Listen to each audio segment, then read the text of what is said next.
Hola, bendiciones y bienvenidos a la segunda escuela dominical del Ministerio Verdad y Vida, sede Centro. Recuerda que esta transmisión se origina desde la calle 57, número 45115, al frente de la sala de velación Villanueva. Estás cordialmente invitado a asistir.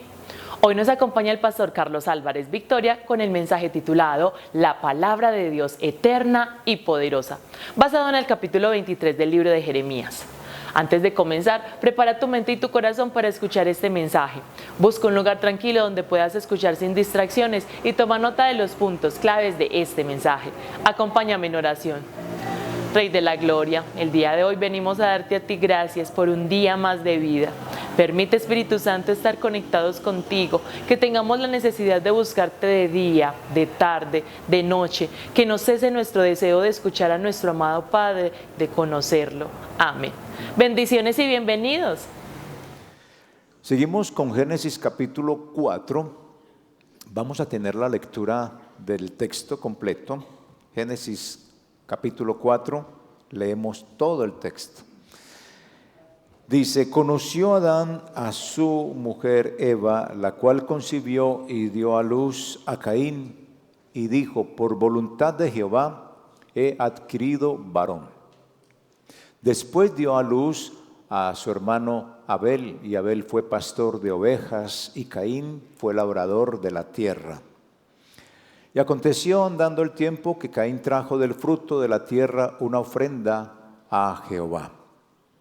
Y Abel trajo también de los primogénitos de sus ovejas, de lo más gordo de ellas, y miró Jehová con agrado a Abel y a su ofrenda. Pero no miró con agrado a Caín y a la ofrenda suya, y se ensañó Caín en gran manera y decayó su semblante. Entonces Jehová dijo a Caín: ¿por qué te has ensañado y por qué ha decaído tu semblante? Si bien hicieres, no serás enaltecido, y si no hicieres bien, el pecado está a la puerta. Con todo esto, a ti será tu deseo y tú te enseñorearás de él. Y dijo Caín a su hermano Abel: salgamos al campo. Y aconteció que estando ellos en el campo, Caín se levantó contra su hermano Abel y lo mató. Y Jehová dijo a Caín: ¿dónde está Abel tu hermano? Y él respondió: no sé. ¿Soy yo acaso guarda de mi hermano? Y él le dijo: ¿qué has hecho? La voz de la sangre de tu hermano clama a mí desde la tierra. Ahora pues, maldito seas tú de la tierra, que abrió su boca para recibir de tu mano la sangre de tu hermano. Cuando labre la tierra, no volverá a dar su fuerza. Errante y extranjero serás en la tierra. Y dijo Caín a Jehová: grande es mi castigo para ser soportado. He aquí, me echas hoy de la tierra, y de tu presencia me esconderé y seré errante y extranjero en la tierra. Y sucederá que cualquiera que me hallare me matará. Y le respondió Jehová: ciertamente cualquiera que matare a Caín 7 veces será castigado. Entonces Jehová puso señal en Caín para que no lo matase cualquiera que le hallara. Salió pues Caín de delante de Jehová y habitó en tierra de Nod, al oriente de Edén. Y conoció Caín a su mujer, la cual concibió y dio a luz a Enoc, y edificó una ciudad y llamó el nombre de la ciudad del nombre de su hijo Enoc. Y a Enoc le nació Irad, e Irad engendró a Mehujael, y Mehujael engendró a Metusael, y Metusael engendró a Lamec. Y Lamec tomó para sí 2 mujeres. El nombre de la una fue Ada, y el nombre de la otra Sila. Y Ada dio a luz a Jabal, y el cual fue padre de los que habitan en tiendas y crían ganados. Y el nombre de su hermano fue Jubal, el cual fue padre de todos los que tocan arpa y flauta. Y Sila también dio a luz a Tubal-Caín, artífice de toda obra de bronce, de hierro, y la hermana de Tubal-Caín fue Naama. Y dijo Lamec a sus mujeres: Ada y Sila, oíd mi voz, mujeres de Lamec, escuchad mi dicho, que un varón matare por mi herida y un joven por mi golpe. Si 7 veces será vengado Caín, Lamec en verdad 70 veces 7 lo será. Y conoció de nuevo Adán a su mujer, la cual dio a luz un hijo y llamó su nombre Set. Dejémoslo. Y a Set, porque Dios dijo, dijo ella, me ha sustituido otro hijo en lugar de Abel, a quien mató Caín. Y a Set también le nació un hijo y llamó su nombre Enos. Entonces los hombres comenzaron a invocar el nombre de Jehová.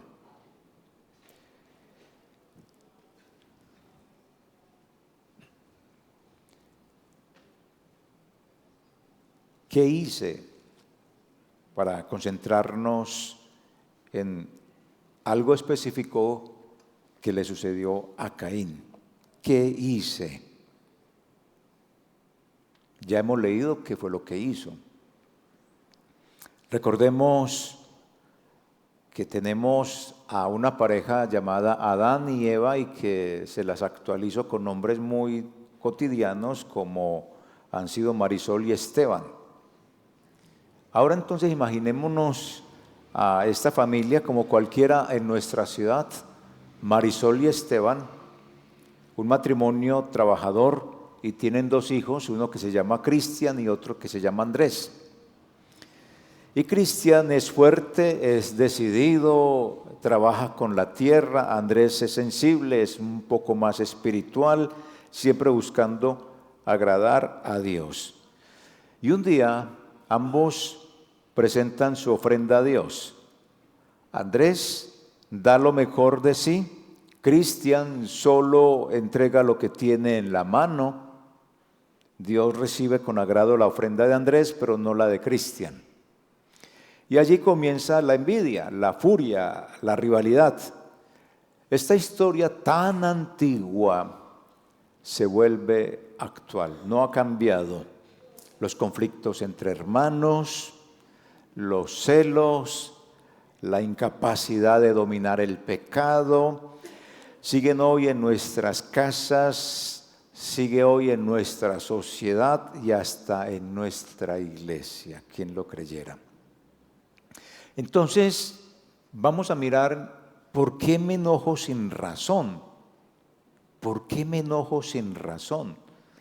Génesis 4, versículo 6. Entonces Jehová dijo a Caín: ¿por qué te has ensañado y por qué ha decaído tu semblante? Con esta ilustración que estamos llevando de, ¿cómo llaman los personajes hoy? Cristian y Andrés. Cuando mi enojo me domina, piénselo usted, cuando su enojo lo domina, ¿qué sucede? ¿Qué pasa?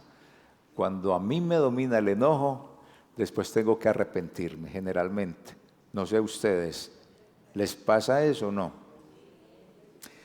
Cristian no soportó que Andrés recibiera más reconocimiento. Mientras todos celebraban su esfuerzo espiritual, él frunció el ceño. Su mamá Marisol notó la rabia contenida y le dijo: hijo, no dejes que eso te enferme el corazón. Pero Cristian se alejó con la mirada baja y el enojo ya lo había ganado.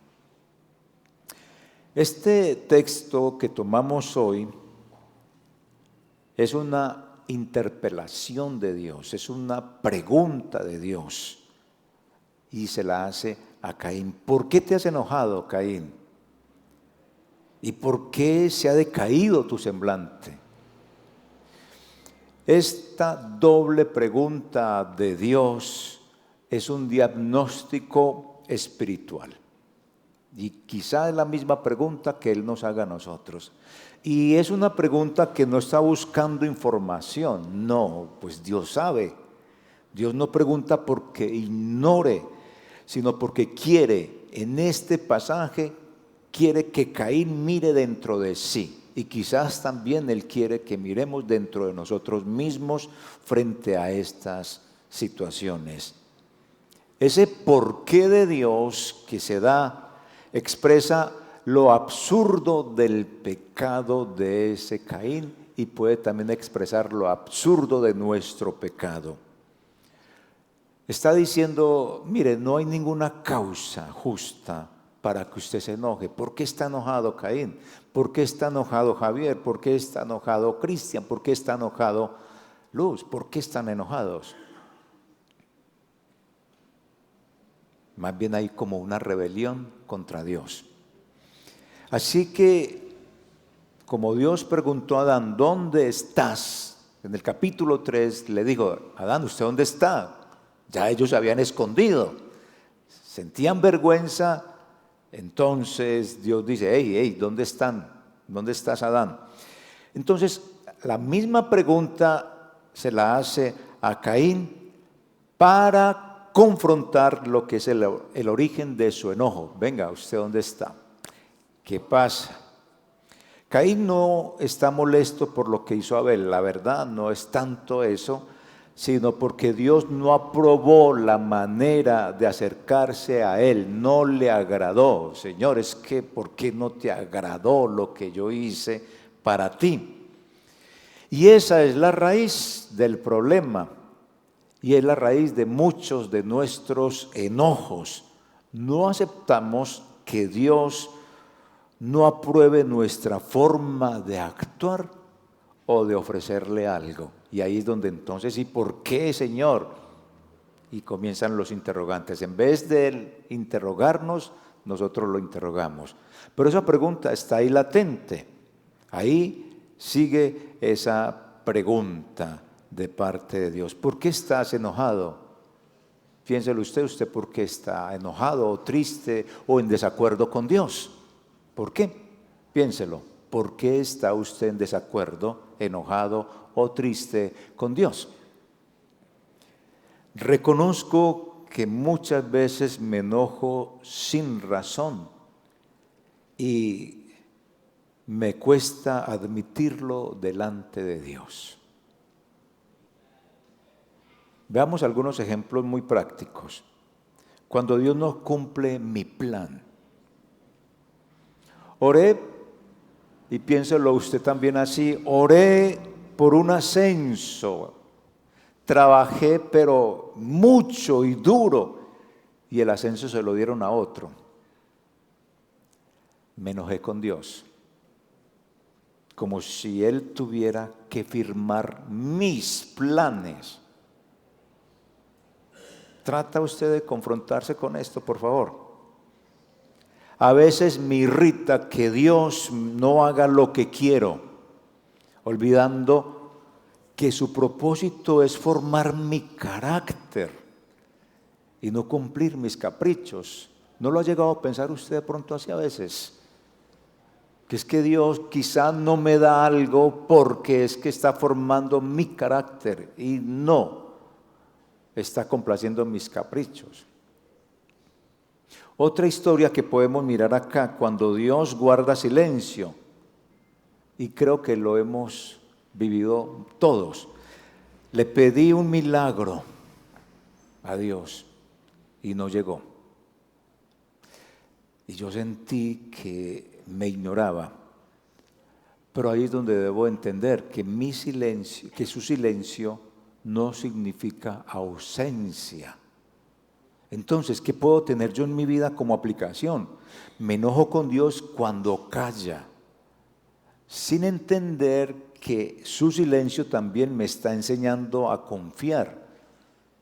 Como somos de una cultura parlachina que habla y quiere que el otro hable y yo hablo y él habla, queremos que Dios también sea así. Pero si lo miramos en la Escritura, Él habla en el silencio y eso es muy difícil también captarlo en nuestra idiosincrasia. Dios, al preguntarle a Caín, no lo condena, no. Mire, le está ofreciendo una oportunidad de reflexión, le está ofreciendo una oportunidad de cambio. El enojo no es pecado, como ya sabemos por la misma Escritura, pero si me llega a dominar, se convierte en la puerta de la entrada del mal. Por eso es que Dios advierte en ese diálogo con Caín, Caín, el pecado está a la puerta y te codicia, pero tú puedes dominarlo. Y cuando tenía Caín esa opción de reconocer su frustración ante Dios, no, él no eligió eso y Dios le estaba diciendo, pero no, decidió tomar otra. Eligió alimentar esa rabia que tenía y esa rabia se le volvió en violencia. Entonces, esa misma lucha se repite hoy en nosotros. El enojo no dominado en nuestra vida termina rompiendo nuestras relaciones, termina destruyendo las familias, alejándonos de Dios. No sé si usted ha vivido eso, si todos aquí en este momento tenemos la gallardía de reconocer que a veces Dios nos ha preguntado y a nosotros no nos importa porque no nos respondió como queríamos. Las preguntas de Dios en este pasaje, en el 3, en el 4, yo las veo como espejos del alma, me confrontan. Voy a hacer la pregunta y usted la va a hacer también mentalmente, como si fuera suya. Que sea esta una oración propia. Reconozco que muchas veces me enojo sin razón y me cuesta admitirlo delante de Dios. Y la siguiente pregunta también, dígala mentalmente hacia Dios y para usted mismo. ¿Estoy dispuesto a dejar que su voz calme mi furia antes de que el pecado me domine?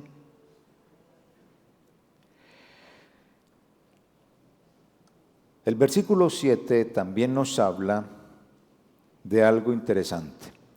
Si bien hicieres, no serás enaltecido, y si no hicieres bien, el pecado está a la puerta. Siguiendo con esta ilustración, cuando el pecado me acecha, en la noche, Cristian pensaba, ¿por qué él sí y yo no? Recuerden que estamos haciendo esa analogía de Caín y Abel y lo estamos actualizando con Cristian y ¿quién más? Y Andrés. Y Cristian se preguntaba, ¿por qué él sí y yo no? Y esa voz interior lo empujaba a demostrar que valía más. Era como una sombra que le seguía al trabajo, le seguía al campo, le seguía al sueño. No sabía que el pecado ya estaba sentado a la puerta de su alma, esperando que Él le abriera la puerta. El pecado, como les enseñé en la predicación anterior, el pecado es como una fuerza personalizada, está agazapado, es como un animal feroz, es un animal. O sea, la idea de estar agazapado es la de un animal feroz como una fiera a la puerta de la casa. Y el gráfico que muestra aquí el pasaje de Génesis 4, ese cuadro es gráfico, el pecado es un depredador que está al acecho esperando entrar al corazón de cada uno de nosotros. Y Dios le advierte a Caín, hey Caín, vea, el pecado está a la puerta y te está codiciando, pero tú debes dominarlo, es lo que le dice. Cuando le dice eso Dios a Caín nos revela dos asuntos importantes, dos verdades. Primero, el ser humano caído, todos nosotros caídos, no podemos dominar el pecado por nuestras propias fuerzas. En Génesis 1:26 le dice al hombre: usted tiene dominio sobre todos los animales, sobre la tierra, pero no sobre el mal moral. Él había desobedecido. Entonces, después de esa desobediencia, después de la caída, el corazón del hombre perdió esa autoridad espiritual. Y lo dice Salmos 53:3, Romanos 8:7. Por eso, cuando intentamos vencer el pecado solos, terminamos vencidos. No somos capaces, porque el pecado es como lo dice acá, un animal agazapado esperando la oportunidad. Entonces, solos no podemos. Entonces ahí está esa verdad teológica que se dañó cuando Adán desobedeció. No podemos vencer solos el pecado. Pero también se da otra verdad, y es la segunda. El mandato que Dios le está diciendo a Caín está anticipando la necesidad de un redentor. Lo que Caín no pudo hacer, que fue dominar el pecado, Cristo lo logra en la cruz. Y Romanos 8:3-4 declara: Jesús condenó al pecado en la carne, abriendo el camino para que el Espíritu nos dé poder para vencerlo. El hombre pudo haberlo dominado teniendo en cuenta lo que Dios le estaba diciendo, pero el no hacerlo nos muestra cómo el pecado sí nos domina si el Espíritu Santo no está en nosotros. Y Cristo ya dominó el pecado al morir, entonces nos da ese poder para vencer el pecado. Teológicamente encontramos que después, por allá Juan, en la primera carta de Juan 3:12 dice: Caín, que era del maligno, mató a su hermano. Entonces, teológicamente, Caín es ese corazón que no domina el pecado y termina dominado por él, que es lo que vemos en la humanidad entera. Pero como Cristo llegó a nuestra vida, entonces ya nosotros dominamos el pecado. No nos domina a nosotros. Y lo vamos a ilustrar de la siguiente manera para que quede más gráfico este pasaje. El visitante insistente. ¿Cómo así? Una noche, vamos a cambiar acá de personajes ya, cualquiera de todos nosotros, Daniel. ¿Hay algún Daniel? Daniel escuchó golpes suaves en la puerta. Pensó que era el viento. Pero al abrir la puerta, un ladrón intentó entrar. Desde entonces aprendió: no todo lo que toca la puerta debe abrirse. Y así es el pecado. Llega disimulado, insiste, promete poco daño, hasta que le abrimos y se instala. No puedo jugar con el pecado. No puedo confiar en mi fuerza. Solo Cristo puede mantener cerrada la puerta que mi debilidad quiere abrir. Ojo con eso. ¿Con qué quiero con este pasaje aquí que nos confrontemos? El pecado no entra por fuerza, sino por permiso que yo le dé. Así de sencillo. El pecado no entra por la fuerza, entra porque yo le doy permiso. Está desde Caín. El pecado está a la puerta, usted lo puede dominar. Teológicamente vino Cristo y dominó el pecado. Al morir me da poder sobre el pecado. Entonces, por eso no peco, no pecamos, no podemos pecar. Pregúntese otra vez. Hago la pregunta y usted la hace también mentalmente y mire qué respuesta va a dar. Reconozco que no puedo vencer el pecado por mis fuerzas y que necesito depender de Cristo cada día. Vámonos con el otro versículo 9. Dice, versículo 9, y Jehová dijo a Caín, ¿dónde está Abel, tu hermano? Y él respondió, no sé, soy yo acaso guarda de mi hermano. Me lavo las manos con mi hermano. Y siguiendo con la ilustración, cuando mi hermano se vuelve mi rival. Un día, mientras trabajaban juntos, Cristian explotó. Le habló con rabia, lo empujó y en un momento de furia lo hirió más de lo que imaginó. Cuando Andrés cayó, la culpa lo miró a los ojos. La rivalidad había matado el amor de hermano. Después del asesinato, Dios interroga a Caín, ¿dónde está Abel tu hermano? Y esta pregunta resuena, Génesis 3:9, ¿dónde estás, Adán? ¿Por qué te escondes? Y aquí vemos algo, y es que Dios desciende en juicio investigativo. Él vino a investigar antes de pronunciar la sentencia.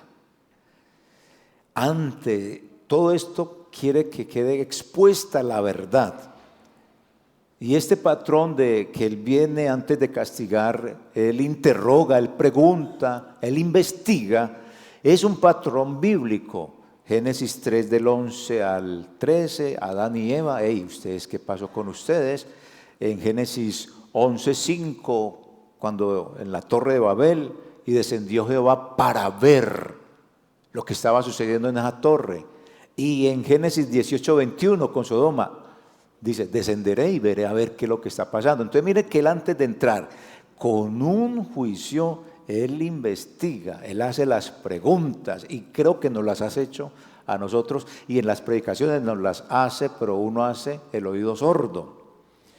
El descender de Dios acá no significa ignorancia, no, al contrario, justicia perfecta.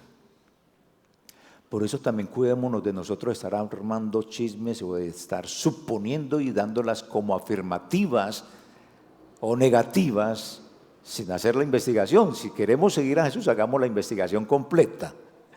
El descender no significa ignorancia, sino justicia perfecta. Dios no condena sin conocer.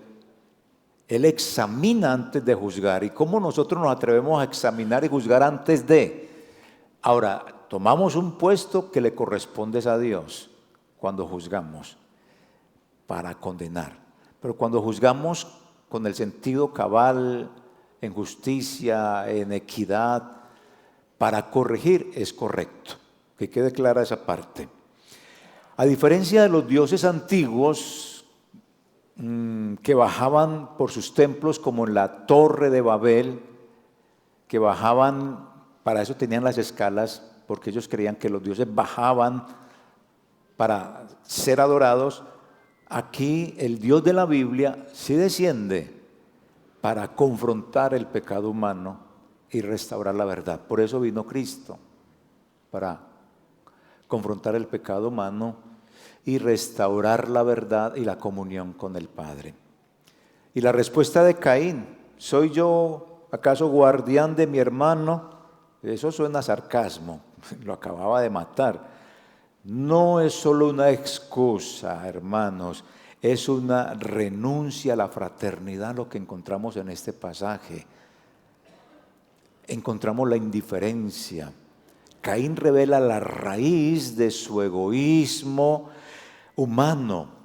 Y yo creo, hermanos amados, que negar la responsabilidad de amar y de cuidar al otro nos está afectando a todos, nos está matando a todos. Hoy pasa lo mismo. Me lavo las manos de mi familia, me lavo las manos de mi iglesia, me lavo las manos de mi prójimo y nada que ver con el asunto del otro. Ilustrémoslo así de esta manera, el plato roto. En una casa, dos hermanos, aquí no vamos a poner nombres, jugaban y rompieron un plato. Cuando la mamá preguntó, ¿quién fue? Uno respondió y dijo, yo no fui. y tampoco mi problema. Su respuesta no arregló el plato, pero sí rompió algo más profundo, la confianza entre ellos. Así actuó Caín. El problema no fue solo matar, sino decir, no es mi asunto, cuando Dios le preguntó por su hermano. Hoy esa misma actitud, hermanos amados, se repite. Nos lavamos las manos con frases como, eso no es mi problema. Esa no es mi responsabilidad, allá ellos. Yo no me meto. Cada quien con su vida. ¿Hemos dicho esas palabras o no las hemos dicho? Yo me las estoy inventando.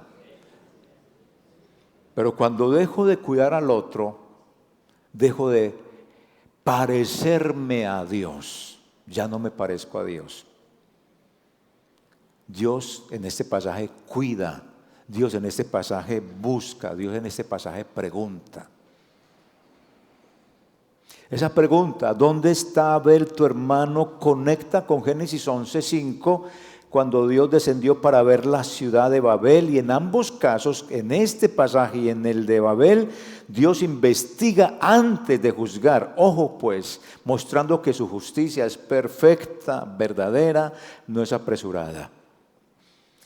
La confrontación que quiero ver en esta parte que todos tengamos es, Dios sigue preguntando. Entonces, hágase la pregunta y póngala como usted quiera. ¿Dónde está tu hermano? Pregúntese, ¿dónde está tu esposo? ¿Dónde está tu esposa? ¿Dónde están tus hijos? ¿Dónde está mi suegra? No puede faltar. Pregúntese esto mentalmente y respóndase. ¿Me he vuelto indiferente al dolor de los demás? Como si no tuviera nada que ver con ellos. Ahí está la pregunta. Otra. ¿O estoy dispuesto a ser guardián y cuidador de los que Dios ha puesto a mi lado? Su respuesta conectada con Dios. El versículo 10, la sangre me acusa o me perdona. Versículo 10. Y le dijo Dios, ¿qué has hecho? La voz de la sangre de tu hermano clama a mí desde la tierra. Y siguiendo con la misma ilustración, cuando la sangre me acusa o me perdona. Esa noche, Cristian no podía dormir, pero no es usted. Cristian no podía dormir y sentía que la voz de Andrés lo seguía. No era venganza, era dolor. En su conciencia escuchó el eco de Dios.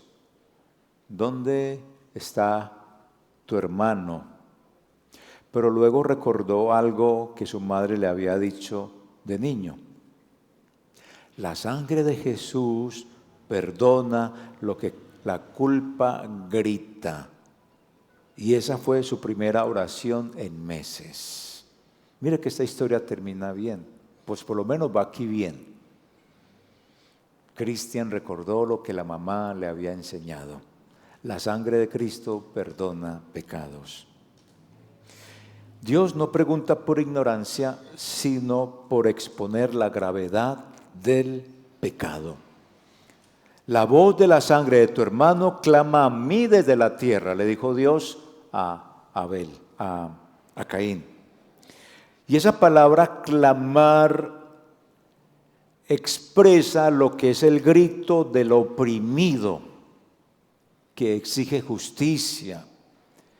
Esa sangre no se borra ni se silencia. Es más, la Biblia la recalca. Por allá en Isaías dice, la tierra descubrirá la sangre.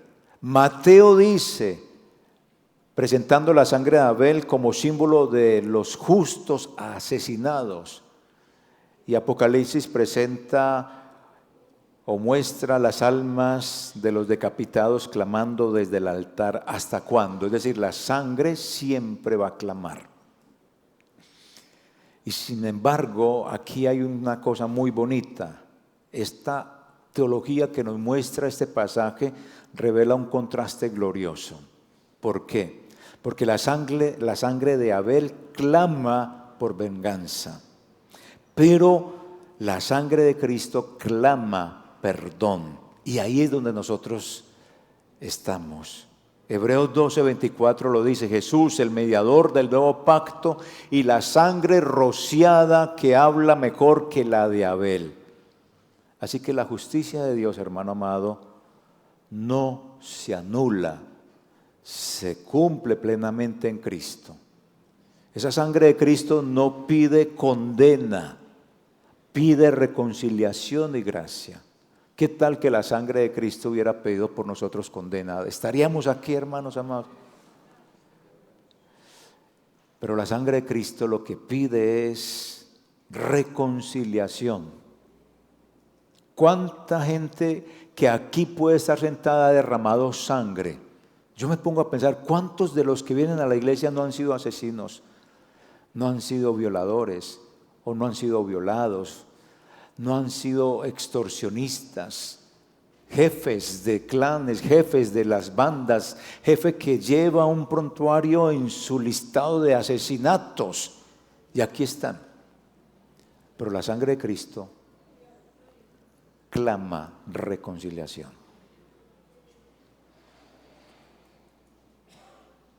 Dos voces en el suelo. Vamos a ver, para ilustrar esto. Un niño derrama un poco de vino sobre la mesa y su mamá le dice: mira lo que hiciste, esa mancha no se quita. Horas después su papá limpia el vino y le dice con ternura: ya está limpio, no te preocupes. La mancha sigue, pero el significado cambia. ¿Cómo así? Sí, una voz acusó, la otra ¿qué? Perdonó. Así también es la sangre de Abel, la sangre de Abel, la sangre de nuestras injusticias, la sangre de los asesinatos de mucha gente. Grita culpa, pero la sangre de Cristo susurra gracia. Reconcíliese. Cristo dio su sangre para reconciliarlo a usted y a mí con el cielo. Una sangre me condena, la otra me libera. En esta parte también pregúntese, hágalo mentalmente, hago la pregunta y usted la hace: ¿sigo escuchando la voz de mi culpa y mi pasado? ¿O me refugio en la sangre de Cristo que clama por mi perdón y reconciliación? Versículos 11 y 12. Ahora pues, maldito seas tú de la tierra que abrió su boca para recibir de tu mano la sangre de tu hermano. Cuando labres la tierra no te volverá a dar fuerza, errante y extranjero serás en la tierra. Vivo como fugitivo. Y siguiendo la misma ilustración, cuando cargo mi marca y camino con esperanza. Cristian se fue de la casa. Se fue con su maletín, con lágrimas, y no podía borrar lo que hizo, pero tampoco negar la gracia que lo acompañaba. Y cada paso era un recordatorio: Dios no me ha desechado. La culpa se volvió testimonio y su marca una oportunidad de comenzar otra historia. Dios sentencia a Caín, sí. Ahora maldito eres de la tierra. Y aquí es donde se cierra un ciclo, una perícopa aquí en este pasaje, porque en Génesis 3, Adán fue maldecido y ahora Caín es maldecido. Y se cierra ese ciclo, esa historia acá, pero Caín es maldito de la tierra misma. Lo que significa es que no hay lugar para él de descanso en la tierra. El que rechaza el dominio de Dios termina fugitivo, termina viviendo fugitivo. Quien no quiere el dominio de Dios termina sin paz, termina sin hogar, termina sin comunión con Dios. Y aquí, ¿qué podemos decir? Teológicamente, Caín muestra tres cosas muy importantes. Caín es el símbolo o el representante del linaje de la serpiente. Él es el primer representante de ese linaje de la serpiente que va a tener esa lucha contra el linaje de la mujer. Y así lo describe Juan. Primera de Juan describe a Caín como el maligno. Caín se convierte en el símbolo del ser humano que elige violencia sobre obediencia y que elige autonomía sobre relación con Dios. Otro aspecto que encontramos en este pasaje, tiempo de gracia que se agota. Hebreos 9:27 recuerda que la vida humana tiene un límite. Está establecido que los hombres mueran una sola vez y después de esto, juicio. Dios advirtió a Caín, pero él insistió en su camino. O sea que la gracia tuvo un tiempo y se agotó. Ojo, que la gracia no se le vaya a agotar. A Dios no se le agota, pero quizás a cada uno de nosotros sí, porque tomamos nuestra decisión y no la de Dios. Cuando digo la gracia de Dios no se agota, pero somos nosotros los que decidimos, como Caín, o dominar el pecado o dejar que nos domine. Pero ya hemos visto que sí se puede dominar. Y se establece también otro principio: destino del que no domina el pecado. A ver, la consecuencia es exclusión, errancia, soledad. El que no domina el pecado termina dominado ¿por quién? Por el pecado, vagando sin rumbo.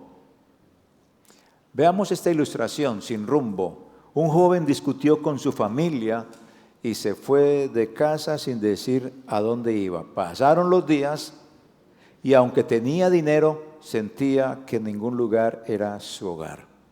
Así vive Caín, con vida pero sin dirección, con pasos pero sin propósito. Así que, finalmente, ¿voy a seguir enojándome sin razón?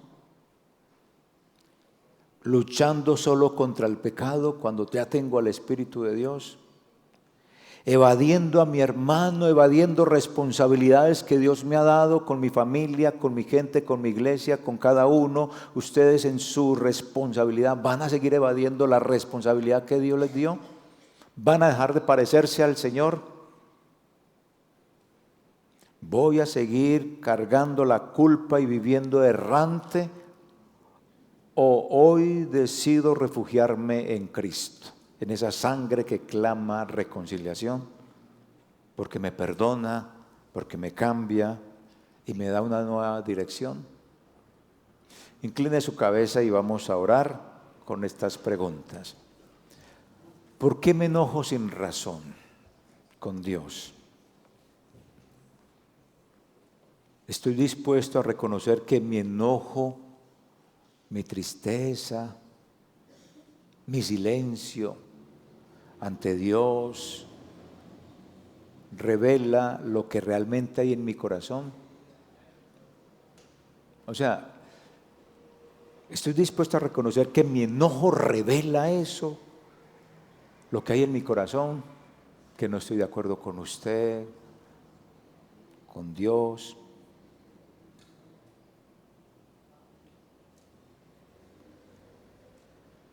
La siguiente pregunta. Vemos acá el pecado toca mi puerta, entonces, ¿voy a seguir luchando solo contra el pecado o me voy a rendir al poder de Cristo que ya venció?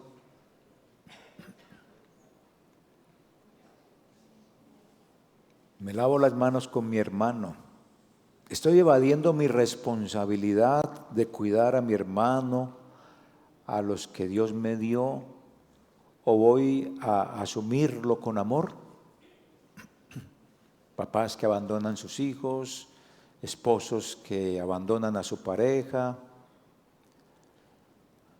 personas que abandonan sus responsabilidades, sus deberes.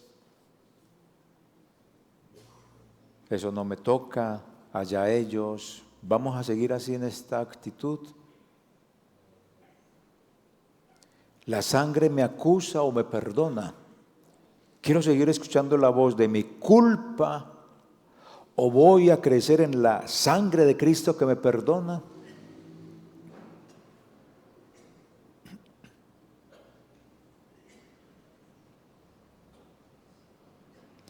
Y finalmente, vivo como fugitivo.